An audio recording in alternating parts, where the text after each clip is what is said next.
मित्रांनो, भारताचा सर्वात मोठा आयपीओ येत आहे. तसेच ऍपल आपल्याला परकीय चलन देतोय.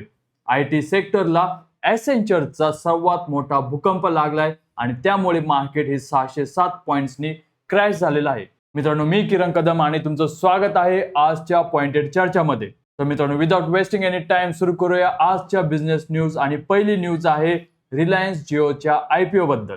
मित्रांनो, रिलायन्स इंडस्ट्रीजच्या 49व्या एजीएम मध्ये जून 19ला मुकेश अंबानी यांनी जाहीर केले की जिओ प्लॅटफॉर्मचा DRHP सेबीला त्याच दिवशी सादर करण्यात आलेला आहे.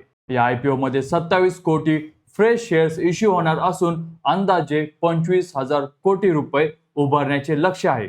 जिओ प्लॅटफॉर्मकडे आज 50 कोटी सबस्क्रायबर्स आहेत आणि त्यांचा आरपू म्हणजे ॲव्हरेज रेव्हेन्यू पर युजर हा 195 रुपयांवरून तो 250 रुपये प्लस वर नेण्याचे टार्गेट त्यांचं असणार आहे.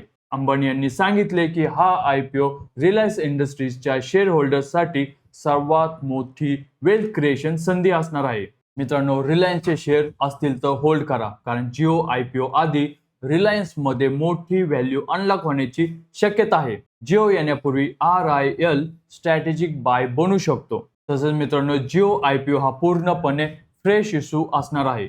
मुकेश अंबानी किंवा रिलायन्स होल्डिंग्स मधून कोणतेही शेअर्स विकले जाणार नाहीयेत आणि यामध्ये ऑफर फॉर सेल हा 0 असणार आहे. आयपीओ मधून जमा होणारे सगळे पैसे हे जिओ प्लॅटफॉर्मला मिळणार आहेत, जे की 5G एक्सपान्शन आणि AI इन्फ्रास्ट्रक्चर आणि डेप्ट रिपेमेंटसाठी वापरले जाणार आहे. झेप्टोच्या आयपीओ मध्ये फाउंडर्स हे सेलिंग करणार आहेत, पण इथे अंबानी होल्ड करत आहेत. म्हणजेच मित्रांनो, हा प्रोमोटरचा कॉन्फिडन्स आपल्याला दिसून येतोय. No offer for sale IPO मध्ये कंपनी मजबूत असते आणि प्रोमोटर्सना बाहेर पडायची घाई नसते. मित्रांनो, जिओ आयपीओ सेबी अप्रुव्हल नंतर ओपन झाल्यानंतर अप्लाय करण्याची तयारी ठेवा. आता रिलायन्स इंडस्ट्रीजचे शेअर्स खरेदी करणे म्हणजे जिओ आयपीओ साठी इनडायरेक्ट एक्सपोजर घेणे आहे. तर मित्रांनो, रिलायन्स आता EV बॅटरीजच्या स्वॅपिंग बिझनेस मध्ये उतरलेला आहे. रिलायन्स इंडस्ट्रीजने एजीएम मध्ये जाहीर केले आहे की ते electric vehicle battery swapping business मध्ये प्रवेश करत आहेत आणि FY27 पर्यंत 20,000 solar power battery swapping station उभारण्याचे त्यांचे लक्ष्य असणार आहे. ARAI म्हणजे ऑटोमोटिव्ह रिसर्च असोसिएशन ऑफ इंडियाने रिलायन्सच्या 4 बॅटरी व्हेरियंट्सना सर्टिफिकेशन दिलेले आहे, जे 2 व्हीलर्स आणि 3 व्हीलर्स साठी कम्पॅटेबल आहेत. रिलायन्सच्या जिओ मार्ट आउटलेट्स आणि रिटेल स्टोअर्सवर हे स्वॅपिंग स्टेशन्स येण्याची शक्यता आहे. बॅटरी स्वॅपिंग म्हणजे EV 2 व्हीलर्सची रेंज एन्झायटी आणि चार्जिंग टाइम या दोन्ही समस्या एकाच वेळी दूर होणार आहेत. मित्रांनो, रिलायन्स EV बॅटरी स्वॅपिंगचा इम्पॅक्ट हा नक्कीच ओला इलेक्ट्रिक, हिरो इलेक्ट्रिक आणि बजाज यांच्यावर नक्कीच येणार आहे. बॅटरी स्वॅपिंग कम्पॅटेबल EVजला फ्युचर डिमांड ही वाढणार आहे. तर मित्रांनो, नेक्स्ट न्यूज आहे क्रेड बद्दल. मित्रांनो, मेटा प्लॅटफॉर्म म्हणजेच फेसबुक, इंस्टाग्राम आणि व्हॉट्सअपची पॅरेंट कंपनी यांनी क्रेडमध्ये मायनॉरिटी स्टेक घेण्यासाठी ॲडव्हान्स निगोशिएशन सुरू केलेलं आहे आणि आता ह्या चर्चा अंतिम टप्प्यात आहेत. आणि या डीलमुळे क्रेडची व्हॅल्युएशन ही $4 अब्ज म्हणजे सुमारे 33,000 कोटी रुपये होणार आहे. मेटा आणि स्ट्रॅटेजिक टार्गेट आहे की क्रेडच्या 1 कोटी प्लस प्रीमियम क्रेडिट कार्ड युजर्सना व्हॉट्सॲप पे आणि मेटाच्या ई-कॉमर्स सर्व्हिसशी जोडायचं आहे. मित्रांनो, मेटाचं इथे एक स्ट्रॅटेजिक टार्गेट आहे. त्यांना क्रेडच्या 1 कोटी युजर्सना व्हॉट्सॲप पे आणि मेटाच्या ई-कॉमर्स सर्व्हिसशी जोडायचं आहे. क्रेडचे कुणाल शाह यांना मेटामध्ये ॲडवायझरी किंवा ओपनिंग रोल मिळण्याची देखील बातमी आहे. क्रेड आणि व्हॉट्सॲप एकत्र आले तर इंडियामध्ये डिजिटल पेमेंट स्पेस पूर्णपणे बदलून जाईल. नक्कीच मित्रांनो, आता याचा पेटीएम आणि फोनपे यांच्यावर कॉम्पिटिशन प्रेशर येणार आहे. क्रेड हा सध्या अनलिस्टेड आहे आणि आता इंटरेस्टिंग डील कन्फर्म झाल्यावर त्यांची व्हॅल्युएशन ही खूप जास्त वाढणार आहे. तर मित्रांनो, नेक्स्ट न्यूज समोर येत आहे की ओला कॅब्सना चंदीगडमध्ये 6 महिन्यांसाठी बॅन केलेला आहे. हो मित्रांनो, चंदीगड ट्रान्सपोर्ट अथॉरिटीने ANI टेक्नॉलॉजीज म्हणजेच ओला कंपनीची पॅरेंट कंपनीचा कॅब ॲग्रिगेटर लायसन्स हा जून 17, 2026 पासून 6 महिन्यांसाठी सस्पेंड केलेला आहे.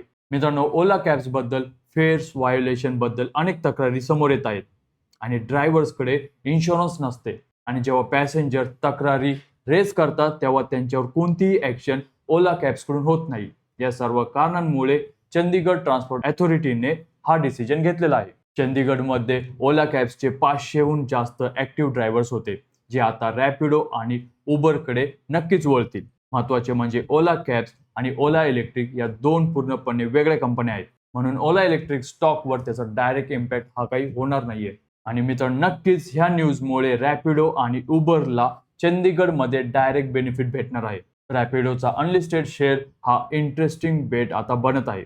तसेच ओला इलेक्ट्रिक या सेपरेट कंपनीवर या बातमीचा निगेटिव्ह इम्पॅक्ट पडायला नको एवढंच. तर मित्रांनो, नेक्स्ट न्यूज आहे रस्क मीडियाबद्दल. तर गेमिंग इंडस्ट्री लीडर नजारा टेक्नॉलॉजीजने रस्क मीडियाच्या 100 कोटी रुपयांच्या प्री सिरीज सी फंडिंग राऊंडचे नेतृत्व केले असून इन्फो एजने सुद्धा यामध्ये इन्व्हेस्टमेंट केलेली आहे.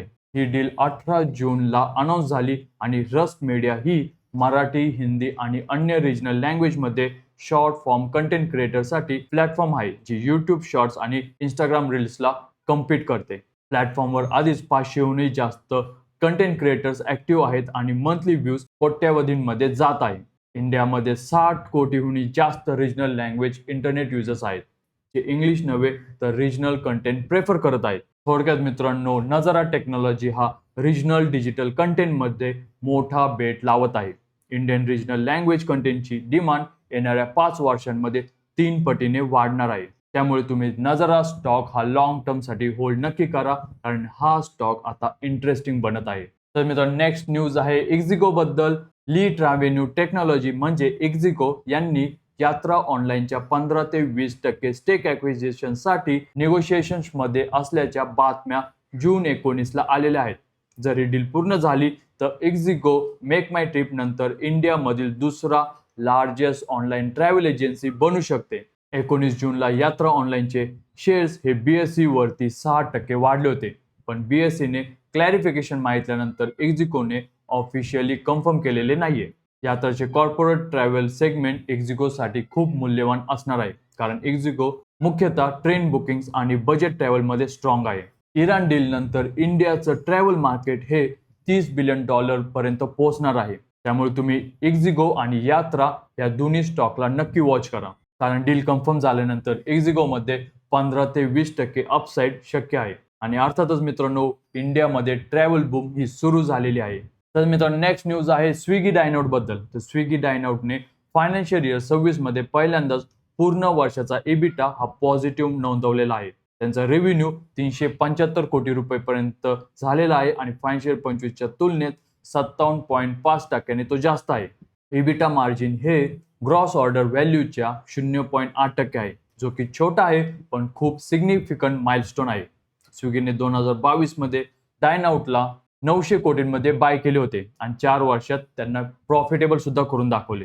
भारतात कोविड नंतर डायनआउट कल्चर हे वेगाने वाढत असल्याने प्रीमियम रेस्टॉरंट बुकिंग्समध्ये 40%हूनही जास्त ग्रोथ आलेली आहे. स्विगीसाठी डायनआउट हे प्रॉफिटेबल होणे म्हणजे ओव्हरऑल स्विगीची प्रॉफिटेबिलिटी आता जवळ येत आहे. मित्रांनो, स्विगीसाठी ही खूप चांगली न्यूज आहे. Dineout plus quick commerce plus Instamart असे मल्टिपल प्रॉफिटेबल सेगमेंट तयार होत आहेत. स्विगी स्टॉक हा करंटली अंडर व्हॅल्यू आहे, त्यामुळे त्यांचे फंडामेंटल तुम्ही नक्की चेक करा. तर मित्रांनो, नेक्स्ट न्यूज आहे झिरोदा कॅपिटल बद्दल. तर मित्रांनो, Zerodha capital G झिरोदाची NBFC arm आहे, यांनी 2026 मध्ये 14.7 कोटी रुपये नेट प्रॉफिट नोंदवलेला असून हा फायनान्शियल 25 पेक्षा 20.5% जास्त आहे. लोन बुक 580 कोटी रुपयांवर पोहोचलेला आहे आणि सर्वात शॉकिंग गोष्ट म्हणजे ग्रॉस नॉन परफॉर्मिंग ॲसेट 0 आहे. आणि म्हणजेच मित्रांनो, त्यांच्याकडे एकही बॅड लोन नाहीये. झिरोदा कॅपिटल हे मुख्यतः त्यांच्या काइट प्लॅटफॉर्मवरील ट्रेडिंग करणाऱ्या इन्व्हेस्टर्सना margin loan, demat back loan आणि सिक्युरिटीज बॅक लोन देते. 0 GNPA म्हणजे झिरोदाची रिस्क मॅनेजमेंट इंडस्ट्रीमधली सर्वात चांगली आहे. तर मित्रांनो, नेक्स्ट न्यूज आहे टेलिग्राम बद्दल. तर दिल्ली हायकोर्टने जून 19ला टेलिग्रामच्या इंडिया बॅन विरोधातील अपील ही फेटाळलेली आहे. नीट 2025 एक्झाम लीक प्रकरणात टेलिग्राम ग्रुप्सवरती क्वेश्चन पेपर शेअर झाल्याचे कारण देत सरकारने IT ऍक्ट सेक्शन 69A अंतर्गत 15 जूनला बंदी आणली होती. कोर्टने स्पष्ट केलेलं आहे की जून 22 म्हणजे नीट री एक्झाम होईपर्यंत बंदी ही कायम राहणार आहे आणि त्यानंतर कोर्ट रिव्ह्यू होणार आहे. टेलिग्रामचे इंडियामध्ये 15 कोटींपेक्षा जास्त युजर्स आहेत आणि CEO पवेल दुरोव यांनी रिलायन्सवर बीजेपी हायजॅकिंगचा आरोप केलेला होता, जो अजून कोर्टमध्ये प्रलंबित आहे. तर मित्रांनो नेक्स्ट न्यूज आहे ऍपल बद्दल. तर ऍपलने भारतातून फायनान्शियल इयर 26 मध्ये 21,500 कोटी रुपये म्हणजे $2.5 बिलियन वर्थचे आयफोन एक्सपोर्ट केलेले आहेत आणि पहिल्यांदाच ऍपल इंडिया फॉरेक्स पॉझिटिव्ह झालेले आहे. म्हणजे इंडियामधून एक्सपोर्ट इम्पोर्ट पेक्षा जास्त आहे. भारतात बनणाऱ्या 83% आयफोन्स एक्सपोर्टसाठी आहेत आणि भारत आता ऍपलच्या एकूण ग्लोबल आयफोन प्रोडक्शनच्या 25% भागीदार बनलेला आहे. टाटा इलेक्ट्रॉनिक्स आणि फॉक्सकॉन हे दोन मेजर मॅन्युफॅक्चरर्स आहेत. PLI 2.0 स्कीम अंतर्गत ऍपलला आणखी इनिशिएटिव्ह मिळण्याची शक्यता असून 2027 पर्यंत 40% ग्लोबल प्रोडक्शन इंडियामधून येण्याचे टार्गेट आहे. मित्रांनो, एक महिन्यापूर्वी माननीय पंतप्रधान मोदी यांनी आपल्याला गोल्ड न घेण्यास सांगितले होते. तर ह्या गोष्टीचा इम्पॅक्ट आता आपण समजून घेऊया. 13 मे 2026 ला सरकारने इम्पोर्ट ड्युटी हा 6% वरून 15% केली, ज्यामुळे इफेक्टिव्ह ड्युटी ही 18.45% झाली होती आणि त्यानंतर एकाच महिन्यामध्ये गोल्ड इम्पोर्ट हे 70% घसरलेले आहे. आधी इंडिया प्रत्येक महिन्याला 75 ते 100 टन सोनं इम्पोर्ट करत होता. आता फक्त 25 ते 30 टन सोनं इम्पोर्ट होत आहे. एका महिन्यात अंदाजे 3 ते 4 बिलियन म्हणजेच 25,000 ते 30,000 कोटी रुपये परकीय चलन वाचले आहे, जे RBI साठी करंट अकाउंट डिफिसिट कमी करण्यात खूप महत्वाचे आहे. दुसऱ्या बाजूला गोल्ड ज्वेलरी एक्सपोर्ट्सना रॉ मटेरियल महाग झाल्याने मार्जिन कमी होत आहे. डोमेस्टिक गोल्ड प्राइस ही 1,49,000 ते 1,52,000 पर्यंत आता स्टेबल होताना आपल्याला दिसत आहे. तर मित्रांनो नेक्स्ट न्यूज आहे निफ्टी IT बद्दल. तर 19 जूनला निफ्टी IT इंडेक्स हा 6% खाली आला.